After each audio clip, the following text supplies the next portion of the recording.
Okay, thanks for the introduction, Kate. That's great.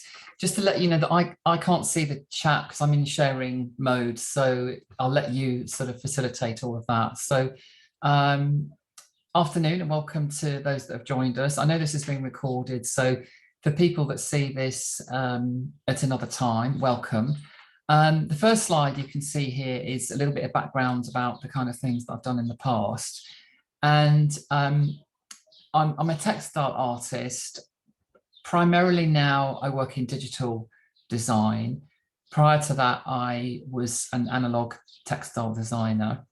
And I think really my talk this afternoon is about how I moved from one to the other, how that sort of process of, the digital revolution in art and design, how that impacted my practice and how it changed over quite a long period of time. So just to pick up a few of these things, you can see that I've done, one-off pieces for department stores. Back in the day, we used to sell things to Harrods and Liberties and Browns. I developed a sort of niche of doing sort of bespoke collections for companies like the Shakespeare's Globe. I did all the textiles there for about 13 years. Royal Academy of Arts, the Guggenheim in New York. I'm going to show you some of these, so I'll just pick out a couple now. And then later on, I moved into digital design, and my current role of sort of textile research is combined with my job as program director of fashion textiles at UCA Rochester. So that's a little bit of a background about what I do. And I just need to press the right button. Here we go. So the creative beginnings. So I studied a degree in printed textiles at Middlesex University at the end of the 80s. So what I want to do in 40 minutes is really tell you about my most recent project, but give you a whistle stop of 30 years, quite difficult actually. And the big body of work that I'm doing, the All That Remains project, is it has this sort of subtext, all that remains 30 years in the making. It was a kind of, where am I now? Who am I? What am I? A digital designer or an analog designer? So it's a kind of celebration of summing up 30 years in practice. So this first slide, you can see a really ancient 35mm slide. And I do believe it's got one of the Labrador dog hairs across the slide. Those were the days when it was all analog and been then scanned and turned into digital. You can see here there's a 10-meter table with hand screen printing going on. That's me on the right-hand side, and my wife is on the left-hand side. You can see I've got roughly the same hairstyle, although it's completely silver now. So that's the testament of 30 years working in textiles. So another shot here showing the complexity of what we were doing, really building up layers of hand painting and using paper stencils and masking tape, literally sort of building up layers and layers of color, which was then we would then sort of screen print into. Sometimes we print before we painted, sometimes it would be afterwards. This was a professional slide taken for a big triple page spread I had in Country Living magazine. It was an editorial piece that they did. This is a detail of the kind of work that I was doing when I first started, when I graduated and first got noticed. I took part in the New Designers exhibition, which is still going now. And in fact, my students take part in New Designers. And I was really lucky that I won the Textile Prize for Print that year. So that was 1989. And that was a springboard to get the business going. There was a cash prize of £1,000, which was not too shabby then. And even now that would be quite nice. But I suppose that might be worth about £5,000 or £6,000 all this time later. So it really did help me to get the business going. More important than the money was the contacts that it opened up and opportunities to exhibit at One Year On, at New Designers, at Decorex in London. I met lots of buyers and made contact with people at Liberties and Harrods. So that was a sort of moment of exposure, I suppose you would say, and that really helped me to sort of launch the business.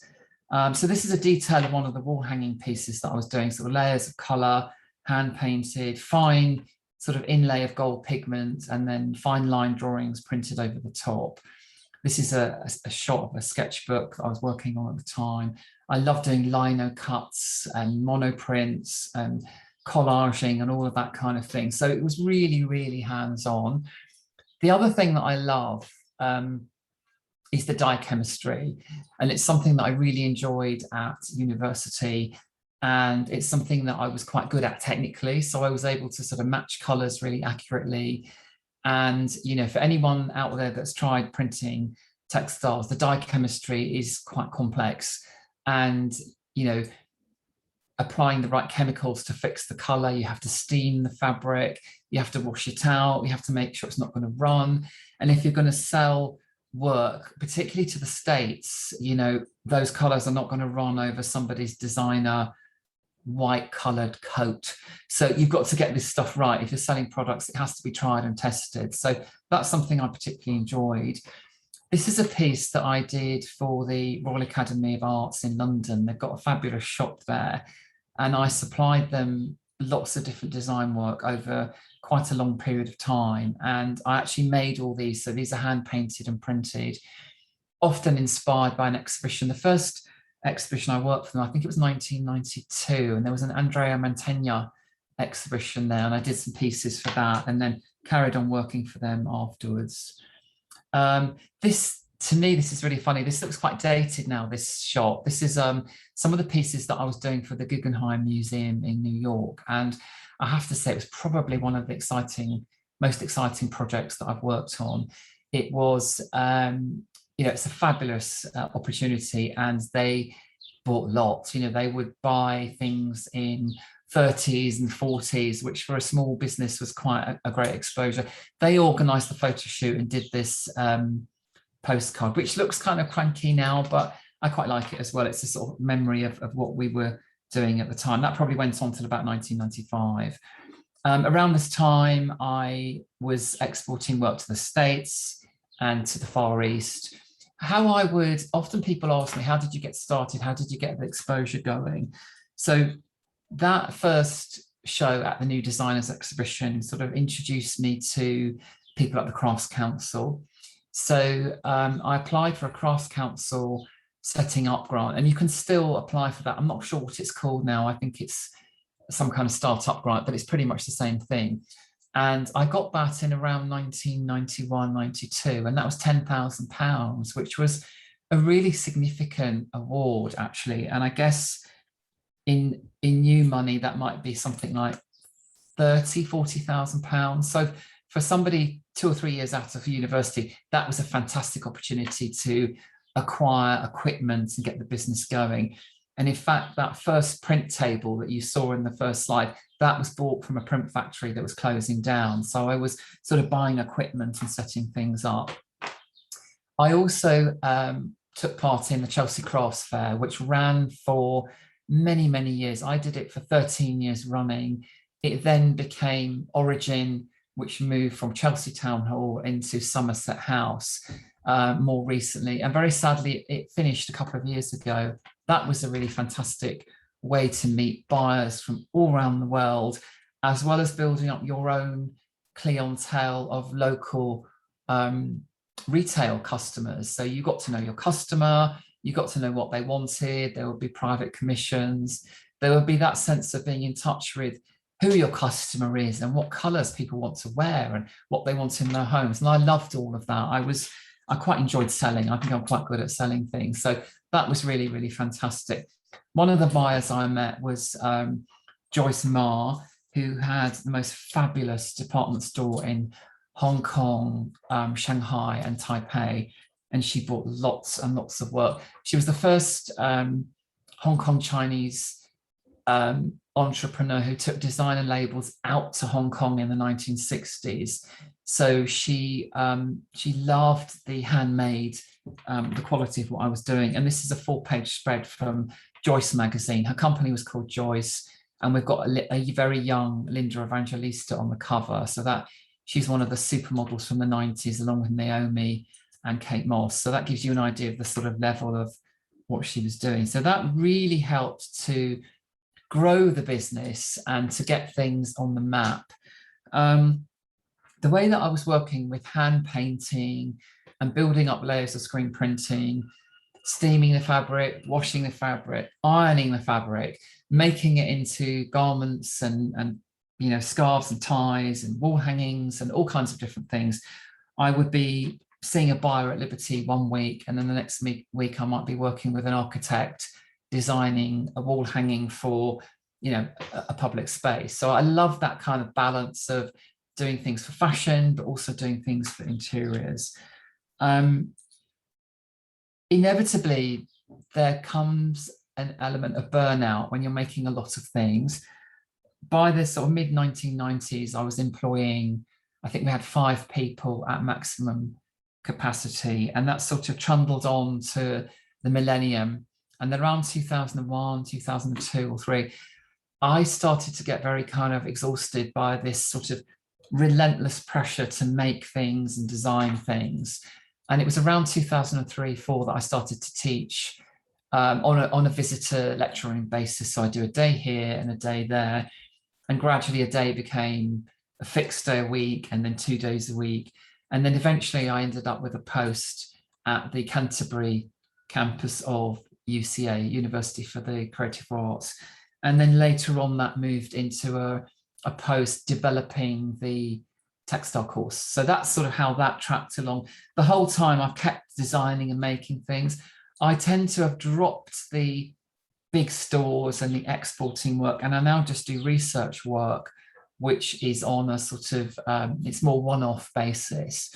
So that explains the move from entrepreneur into sort of academic at university. And I just want to describe to you how the journey went from analog into digital. So around 2003, 3, I think it was, I had an email. Believe it or not, email was pretty new around the millennium for most people. And I had an email from Jeff Waring. He was the buyer for the British Museum Company. It was one of those places that I'd always gone into as a student and absolutely loved it. So when I had this email, I jumped at the chance to do this collection for them, and it was inspired by the Greek and Roman collection. So the yellow hieroglyphic tie is nothing to do with me, but the red scarf and then the pieces on the right hand side are the pieces that I did.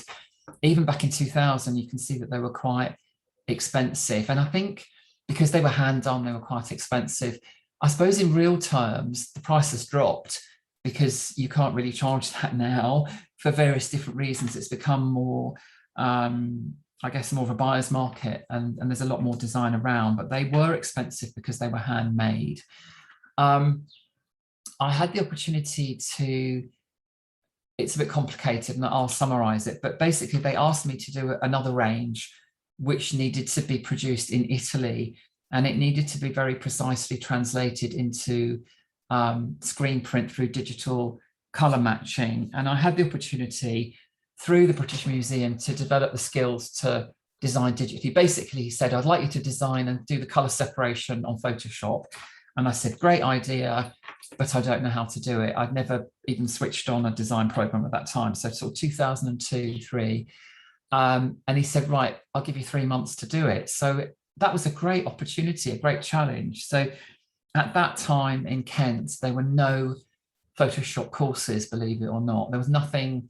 So I had to pay one of the technicians who was working in the graphic design department. So I paid him to teach me. I said, right, we're doing a lock-in. I've got 3 days money to pay you. I need to learn how to do this stuff. So that was my first taste of digital design.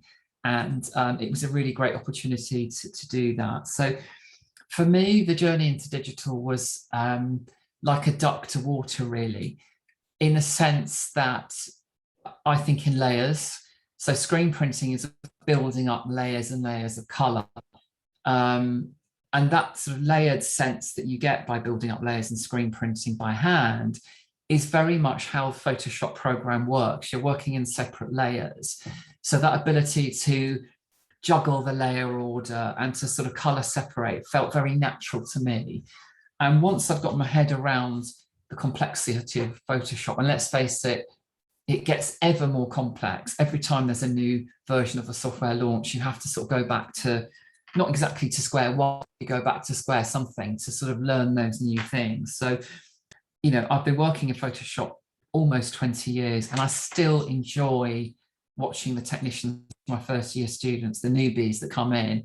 I still love watching somebody else use that. So that's really interesting.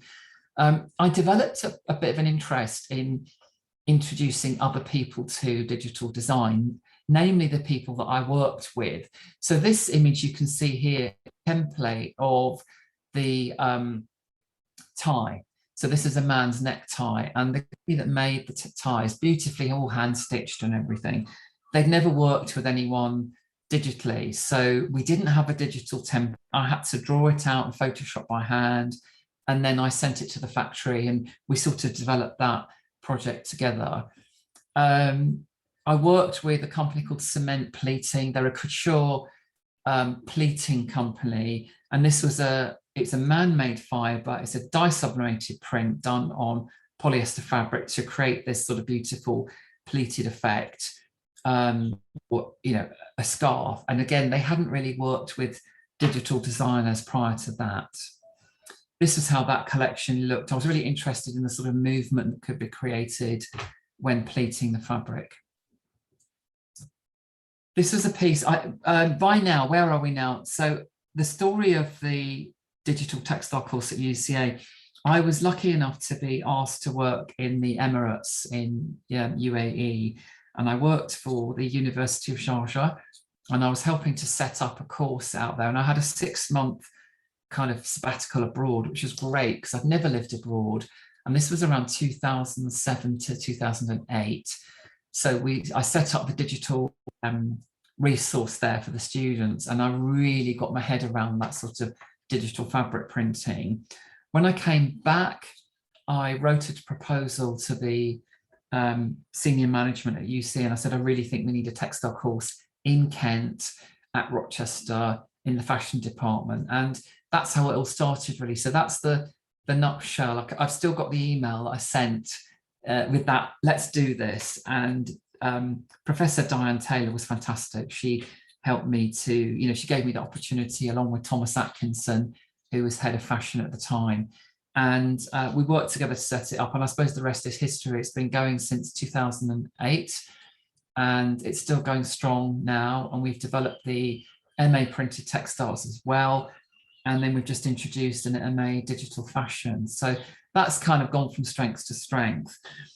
One of the first big research projects that I did at UCA was, it was called Chrysalis, and it was involved with 4 different partners, one of which was the Lace Museum in France. And this piece you can see here was a dress that I made that was inspired by the collections at the Lace Museum. So I'll work between garments and interiors now. 2013, moving forward, this was an exhibition at Contemporary Applied Art, which was at Southwark Street at the time. It's moved since. And one of the questions I got asked was about how does it work? How does Photoshop work? What is it? How can you possibly print fabric, you know, from a digital file? And so I made this sort of artist book, which explains that process of the layering and how it all went together. And this is a screenshot of some of the things how it can look. So I just wanted people to be inspired by that sort of process of designing something bespoke for textiles in a digital program. You know, the program doesn't do it for you. You still have to draw, you scan the images in, and then you work with them to create something unique. Later on, I did a project, which was shown at Contemporary Applied Art in London, and this was with the Upholstery Workshop, which is actually based in Broadstairs in Kent. And I wanted to work with a company who hadn't worked with a digital designer before, and I made this triptych of wall hangings and this sort of sofa. It's very complicated to do this, actually, but if you look at where my cursor is, the pattern match has to not only match between each part of the sofa, but the sort of hidden bits. If you were to turn the cushions over, it would all seamlessly kind of match together. And here you can see a montage of the process, that hand using horsehair and webbing and springs, the handmade wooden frames. I really love that idea of combining digital with craft, and that's become something which is sort of a thread that runs through my work to the present day, I started to get interested in this question really, which is how can digital technology change our behavior, and how can it change the creative process? I was sort of very aware of the idea that I could probably sit somewhere on a Greek island. I've never done this yet, but I could sit somewhere on a Greek island with a laptop, inspired by the landscape, design something, email it to the factory, get something printed on fabric, and there you go. So that process could be entirely digital, where before I had a small scale factory with print tables and dye chemistry and heavy industrial equipment, noise, dirt, fumes, backbreaking work, and all that could be replaced with this digital program, which, you know, the students just kind of take it for granted now. But for anyone, you know, over the age of about sort of 35, 40 would, you know, it's wondrous actually. The first time I saw a digital fabric printer, I just stood there with my mouth open and I just thought, wow, this is going to be amazing. And often people say to me, oh, don't you miss that? You know, don't you miss that sort of hands-on thing? I don't really see it like that because I'm still very much hands-on. I'm still drawing, painting, scanning things in, but it's the freedom from, you know, there is a monotony to hand production. You're doing multiples, you're doing lots of backbreaking labor. And I think there's a joy to that freedom you've got with the computer to change color, change the scale. So for me, it's much better, and I can combine it with my teaching work. So for me, it works a lot better. Having said that, I did 20 years hard graft of hand production. So for anyone else who's new to it, maybe for my students, I would, you know, we very much teach them that at Rochester. We've got all the screen printing, the fabric dyeing. I think you need to do that. You know, you need to go through the sort of hand processes in order to come out the other end and be able to press the buttons. That's my belief anyway. So in a nutshell, I was really interested in how all of that is changing our lives. And we know the smartphone that came out, I don't know, 2007, 8, whatever it was, that totally revolutionized our lives in terms of how we record, communicate and distribute imagery, particularly photography. And so we know that a lot of people are obsessed with photography of themselves in a way that would have been unthinkable 20 or 30 years ago. And the way that a lot of my students are very, very self-absorbed makes it sound like it's conceited. They are very conscious, I think is a better word, of how their image can promote their brand. And I've got some students that do this very, very successfully, where they are the brand. They are selling their work and they become the brand. That wouldn't have worked in the 90s and the 2000s. It would have been cringe making to use yourself in the image. People would have thought, what is wrong with him? That's just not right. Whereas now it's completely acceptable. So it's a completely different world. And we can see the gorgeous pout. I'm pretty confident that girl has got natural lips, but we know that is going to be a rarity. And so in order for your lips to look good in a selfie, they need to be big. Hence, we then have the plastic surgery. I linked this to the development of dentistry and the smile in relation to historic photographs, and I'll explain that in a minute. So the lengths people will go to, even in 2014, let's face it, nearly 10 years ago, people would lean out of a plane in order to get the perfect selfie. Now they'll have plastic surgery, which could be dangerous, in order to look good on a photograph. Here we can see a young Indian couple who plunged to their deaths in a national park, so obsessed with their own image and how good that would look on Instagram, they walked back and killed themselves, falling off the edge of a cliff. So that's the sort of extremity we will go to make sure we look good online. The Dolce & Gabbana selfie dress collection really typifies that idea that the garments are of famous holiday spots and the models are taking pictures of themselves, far more interested in how they think they should look on the catwalk rather than the paparazzi. And so actually the paparazzi kind of died a death as a result of social media. People are promoting themselves. They don't really need someone else to do it, which is really, really interesting. So in All That Remains, 30 years in the making, I became interested by some photographs which were unearthed after the death of my grandmother. And by, I suppose I'll just use the word happenstance, I ended up spending one year living in my grandmother's flat, really, while I was renovating a house, and I had the opportunity to live in the same building that she had lived in when I was a child. And so after she died, I unearthed these wonderful photographs. This one is a picture of my grandfather as a little boy. I mean, this is probably early 1908, something like that. So it's probably one of the very earliest forms of photography. It looks like it's been sort of a bit moth-eaten in the corners. I love the physicality of it, the color of it. And I became very interested in what it actually was. What is this object, this photographic print, and what it represents? And you can see that I'm sitting there holding that, and around it is a sort of collage of lots of photos that I unearthed. Some of these photographs I had seen before, and some of these photographs I had never seen before.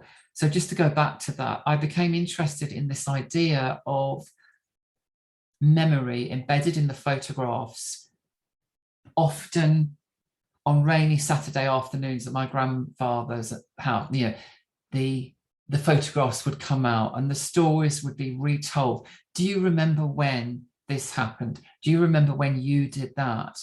Whereas other photographs from that time didn't really have those associations because they were photographs I hadn't seen. So we start to ponder the idea of which memories are real and which memories are false, which memories are embedded through storytelling and which actually happened. And as I sat on the sofa during that year, I looked out of the window in the flat where my grandmother used to sit, and I would sit next to her watching her sewing and making things. She was a very sort of creative person. And I looked out at the view of the window that I probably looked at 45 years before, and some of those memories became refreshed, I would sense. So it really sort of struck me that that sense of that those photographs had become a form of a memory bank. And it struck me that my son is 25 now, and it struck me that of the many, many thousands of images we've taken of him, most of which are digital, hardly any of them will ever be printed out. And many of them will never have this sense of wonder, I think. I mean, I look at this picture of my grandfather as a small child, and I think how amazing that object is. It can never be reproduced. It's not a digital file. There is one in existence. So it has this incredible sense of loaded memory in the way that photographs don't now. Our use of photography now is very much a language. It's a language of communication. This is me having a cappuccino. This is me with my friends. It's not meant to be a beautiful record of Christmas, a birthday, a rare special holiday. It's a form of everyday communication, like a text. But equally, it's become loaded with this sense that every image has to be perfect. So I think there's something really interesting happening there. In this glass case, this is the All That Remains show. It is traveling to the fabulous Rochester Art Gallery. And the dates are, I'm looking at my crib sheet, we're opening on the private view will be on Thursday, the 7th of October. So that's at the Rochester Art Gallery in the High Street in Rochester. If you check out the Rochester Art Gallery social media account, you can see dates and things like that. So that exhibition will run from the 7th of October through to the 8th of January. So it's got a good long run. If you're interested, please come along and see the work there. The work has been sort of slightly fossilized in lockdown, as we all have. Prior to that, at the end of 2019 and 2020, the show actually started off at the Ruthin Craft Centre in Denbighshire. It's an amazing space. If you ever get to go to North Wales, check out the Ruthin Craft Centre. And they did actually part fund the research for this project. So you can see here one of their exhibition spaces.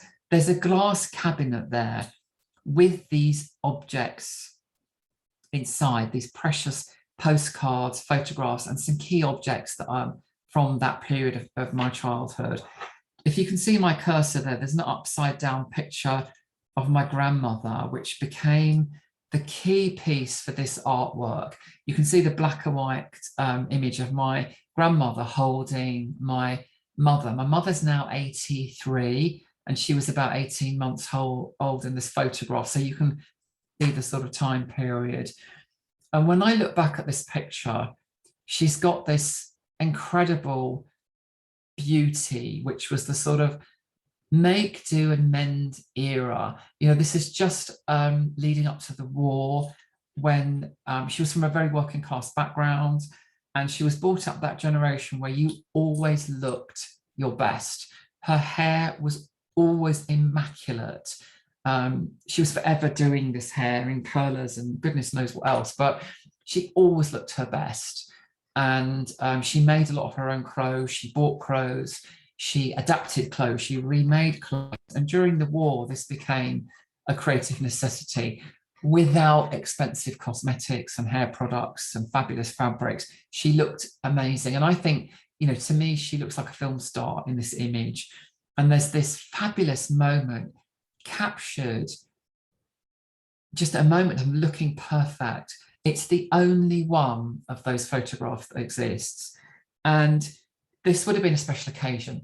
She would have got her hair done, and done her hair herself. She would have put her best clothes on. She would have gone along to a photographic studio with a scenic background, and she would have had this photograph taken. It would have been expensive, and it would have been a special occasion. And we can tell she's risking a smile. So we can tell this is not the beginnings of black and white photography, but a little bit more advanced. Prior to that, the early photographs, you wouldn't risk a smile because the exposure was too slow and you would become a blur. So often you would have a cradle to hold your head still and you wouldn't risk a smile. Slightly later on, when this photograph was taken, the photographic exposure became faster, risk a smile. As a smile became the fashionable thing to do, you needed to get your teeth done. So then you would get the Marilyn Monroe Hollywood smile, but that could only happen with beautiful dentistry. So as the photography gets better, the dentistry gets better. And we can mirror that today with we used to call it the trout pout. I don't think that's very flattering now, but the collagen lips are now part of that sort of Instagram revolution. The need for that image has changed the way we use the photograph, but also the way we look in the photograph, which is kind of interesting. So just behind my grandmother on the right-hand side, you can see a view. This is the view from the window at the house and the church opposite. So that was where it all started. That was the beginning of my sort of creative journey. You can see there's a collage, there's layers and layers of geographical references. I've searched out the documentation of the deeds of the property where they lived. There's a location in Broadstairs where it all happened.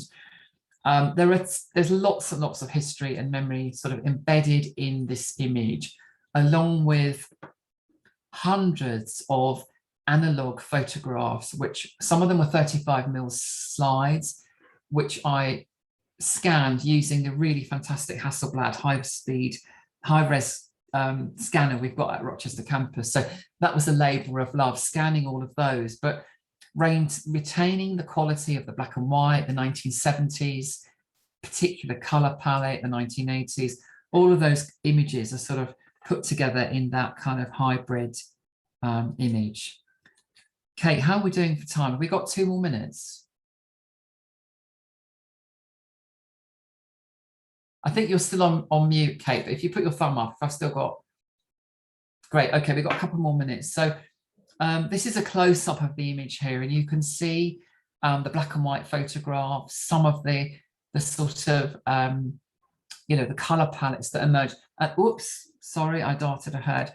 And actually this one here, you can see that's a picture of my son when he was a little boy. He just was on that cusp, he's 25 years old, just on the cusp of pre-digital into digital, which is interesting. So I think the questions that arise now are, what do we print out and what do we not print out?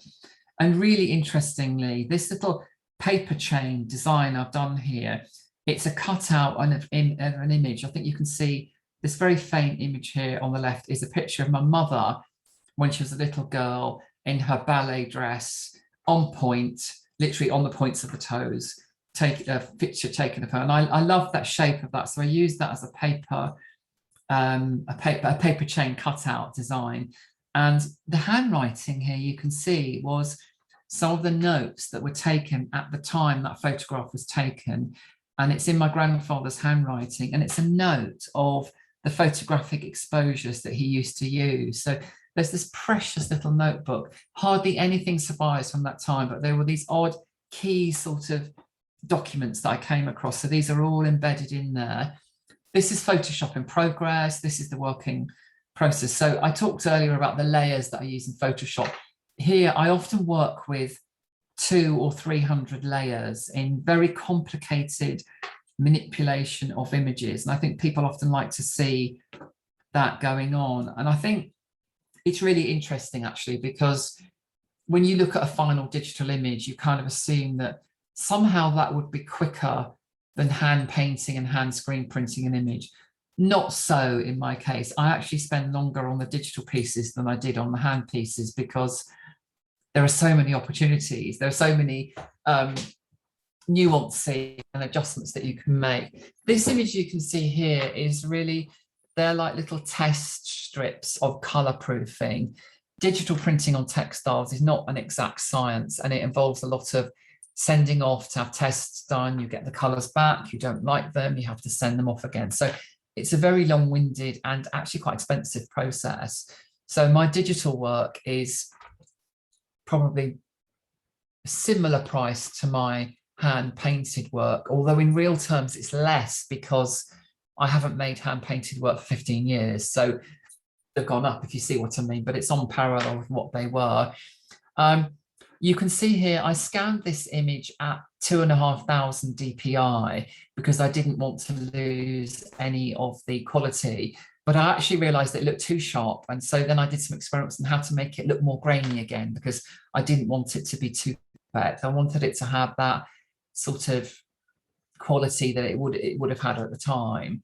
Here's a detailed shot of some of the silk in production. You can see I'm obsessed with the quality of sharpness on fabric, and I work with a company in Manchester, RS Smart. They're fantastic, and I get really, really high quality digital work with them.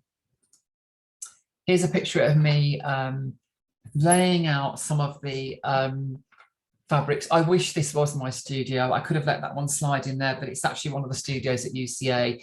I think I had about 65 meters of fabric printed for the final show. There were 30 artworks on show, so it was a big space, and I wanted to lay them all out and print them out in one go. More detail here.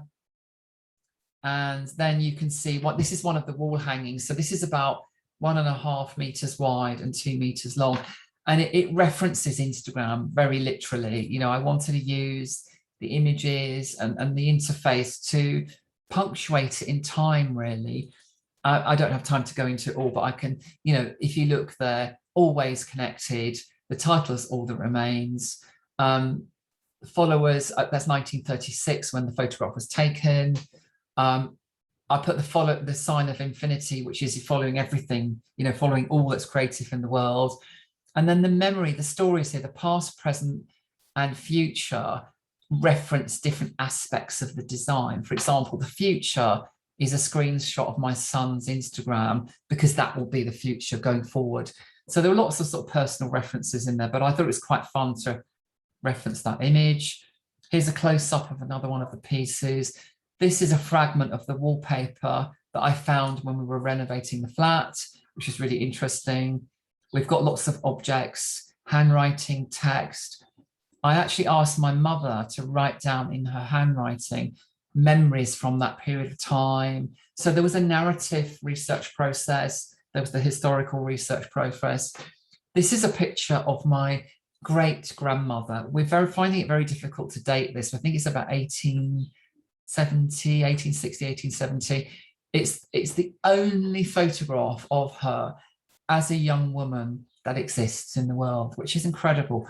We think it would have been from her first communion, perhaps, because she's wearing an outfit that would be fitting with that. And I've collaged it into that image. And my grandmother always told stories that she didn't like birds, so she would this one is called Chasing the Birds Away, so there's a bird in there, so there's a narrative that's woven around that. But I find that incredible to think that a young girl, maybe age 12, 13, has, there's one photograph in the world. I mean, whereas a 13-year-old girl now would have thousands of images floating in a cloud somewhere. So there's a really interesting parallel there. The colour is very much based on the artifacts, the objects, and the photographs. Here you can see one of the exhibition spaces at the Rochester Art Gallery. There were sort of 3 spaces that the show occupied. So this was a chance for me to spread my wings and do some really, really big pieces. Some of them are fabric hangings. Some of them are printed on fabric and then stretched over a stretcher and then framed. So there are sort of different qualities and different sort of scales. The show moved from... And I'm sorry, Neil, I'm aware that we need to leave some time for if people have questions. Okay, we can finish up there, actually. I mean, it moved from there to Contemporary Applied Art in London, which is now not Percy Street. Sorry, it's moved to Paddington. It's moved to in Marylebone at Paddington Street, sorry. So yeah, I can do questions now because we're pretty much at the end. So yeah, please do ask me any questions. And that was absolutely fantastic and so fascinating, Neil. I'm sure I have had duvet covers and things over the years that I recognised. I doubt very much if they were your work, but they were certainly inspired by your work. I think that's right. I think what this is it's personal to me, but there's a resonance with one's history, grandparents, mothers. It doesn't matter whether you're the grandchild, the parent, or the grandparent, that you've got this relationship with analog photography, but also the objects that are recorded in that. And I think it just questions how we have that relationship with photography, and indeed what we choose to keep and what we choose to discard, because in 100 years' time, those objects will have a different significance. There is an app that I made use of fairly recently, but I couldn't show the results to my mother without checking with her first whether she wanted to see them. Yeah. Because there is an app where you can make a black and white image move, and it's a face that, the face moves around. And her father died when she was 14, so I thought, well, that would be fascinating just for us, the grandchildren, to see what he looked like in motion. What's the app called, Kate? I can't remember. I'll have to look it up. I'll get in touch with you afterwards. I can't honestly remember. Great. That'd be wonderful. Yeah, thank you. You can have up to, I think, 3 images for free before you have to buy the sort of the upgrade. And I had to ask my mother if it was acceptable, but and she was keen to see it, in fact, and actually thought it was fascinating, and also knew that it was a robot. It wasn't really. Yeah. Wasn't really her father, but she found it kind of enhanced her memories rather than took away from it, which was fantastic and amazing. So I'm just fascinated with that, and I think there are all sorts of digital applications for the use of, as you say, those single images that we have, those precious items from the past. I just want to throw it out and see if there are any of our small but perfectly formed audience who have any questions or comments or anything that they would like to ask. Do feel free to raise your hand and let me know that you would like to ask something if that is the case. Let's have a look. There you are. You see, you've done such a good job in telling us everything, Neil, that they have no questions left. I had one, well, I have several, but I had one that came from earlier on in your talk, and even before you began talking, it's very clear that it was your influence that created the whole textile design course at the UCA in Rochester, and you said you particularly wanted that in Kent. Yeah. So I'm interested in, it's a two-part question really. One, why were you particularly interested in that being in Kent? Was it merely because there wasn't one? I don't know. And secondly, with UCA's departure, are there any other courses that will be left in our region? Well, I mean, this is a really good question, actually. I mean, I started teaching, I think I mentioned in the talk, I started teaching little by little. You know, I was asked to go in, and I started with further education, actually, with the foundation, which is all going from UCA, which I think is quite sad as well. I started on foundation, and then I was there for sort of 6 years. I then had the sabbatical and worked in the Middle East, setting up a degree with a really close colleague of mine. And it was during that time when I came back, I thought, I think I've got more to give. I think we could do something in Kent. I was living, you know, in Thanet, so I didn't particularly want to go and work in London. I didn't particularly want to land a job in a pre-existing course. I wanted to set something up because I'd set my own business up. So for me, that was the challenge. I wanted to do that. And I think the university were very receptive. And, you know, Professor Thomas Atkinson was a real inspiration to me. He gave me the opportunity. He could see that there was somebody that was ambitious, that was hungry to do it. So I worked very closely with him. And there was no other textile degree in Kent at the time, and there still isn't one. And so we set that up. It immediately became very, very popular. We had, you know, it had a moment where digital print was just on the rise, the rise, the rise. So it was the right place at the right time. And sometimes you need a little bit of luck in life. I think I was very lucky as a graduate. I got the prize. You know, with my early work, I was in the right place at the time with the work. I mean, I can't imagine doing that now without having the same sort of opportunity. So I think I'm very lucky. And with the textile course, you just have to see an opportunity, really. So I developed that, and then, you know, more and more staff came on. And then I think about 6 years ago, I wrote the MA Printed Textiles. And then this year we've been developing the MA Digital Fashion. So it was really building something incredible in Kent. And I think we have students from overseas, we have students from London and, you know, farther afield in the UK, but we have a large number of students from local students from Kent. And I think it's incredibly sad that that will be gone. And I believe some of them will study, that the courses will go to Epsom, they'll go to UCA Epsom, which will be fantastic. I'm sure they will be wonderful. But I do worry about the students that perhaps are not confident enough to live away from home, or perhaps feel they don't have the, you know, it might be that they come from families where they don't have that confidence to invest in another £200 a week to pay for the accommodation to study in London. So, or Epsom. So I think for those local students, it was a great opportunity to widen their opportunities. And I you know, I've got students that have gone on to work for amazing companies. We've got students at All Saints, we've got students at Jimmy Choo, M&S, House of Fraser. We've got students all over the place, and they've come from quite humble backgrounds, and I'm very proud of that. So I think the third part of your question was, are there plans to introduce another textile course? I'm a great believer in market forces, and I think when one restaurant closes, another one opens up. So, you know, I don't have any information. There's nothing I can tell you. That's not a loaded answer. I really genuinely don't know, but I'm sure there is an opportunity for somebody to look at that, because I think there are lots of students out there that want to study it. But in essence, the course, you know, the textile course will carry on at UCA, but it will be in Epsom. So it will just be different. But, you know, and in terms of us, you know, I've spent 13 years working in Medway and building this up. We had a student exhibition at Rochester Art Gallery in the summer of my students' work. We're reaching out to the local community, and I think that's, Medway is on the up. I think it's really, really important.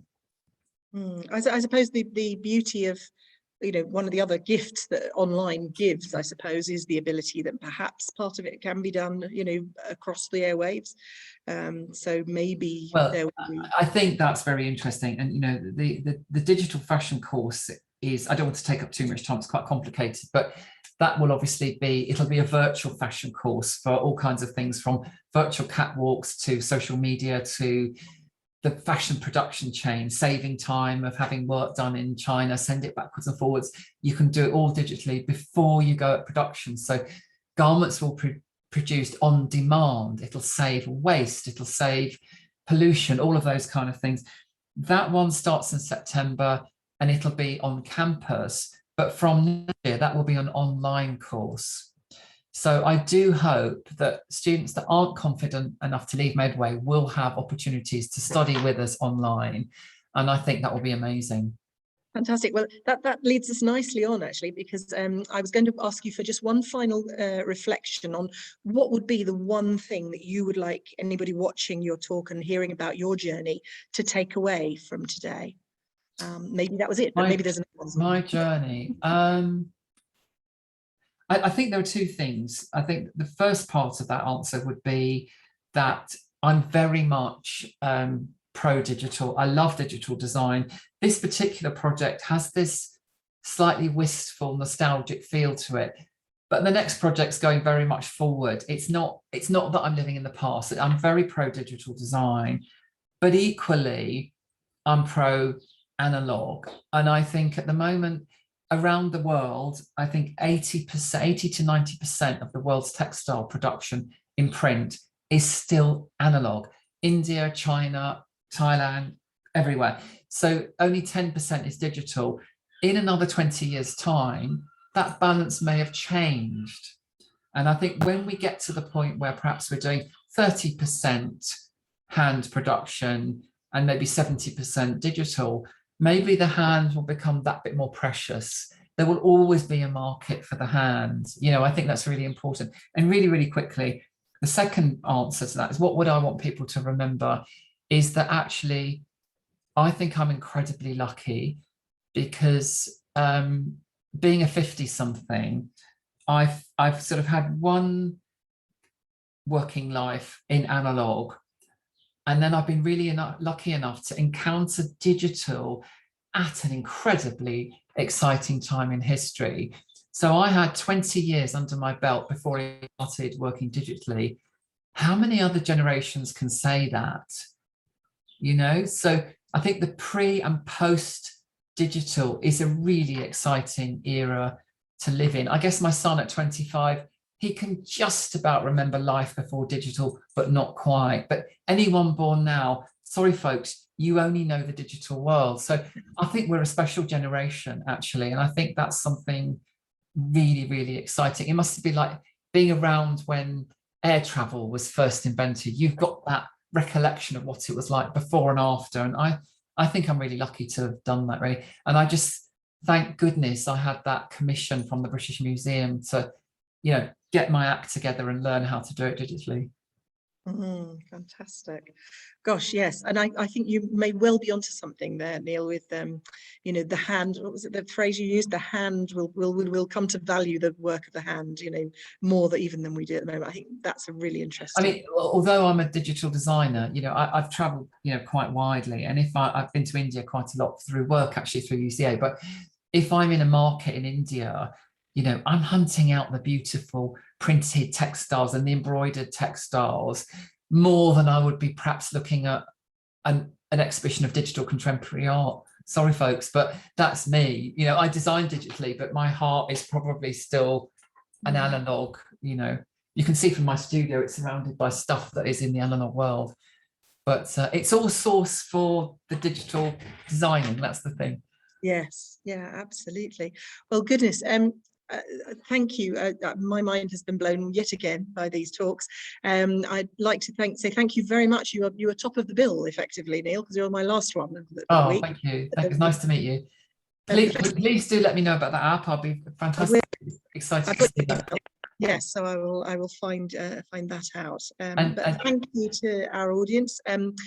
I actually am not able to give you the link for the Snap poll at the moment, but if anybody wants to put your comments in the chat, as Becky has just done, that would be fantastic as a way of feeding back to Electric Medway on your thoughts on the presentation today. But thank you very much, Neil Bottle, and thank you very much to everybody else. Thanks, everybody. Bye-bye. Bye.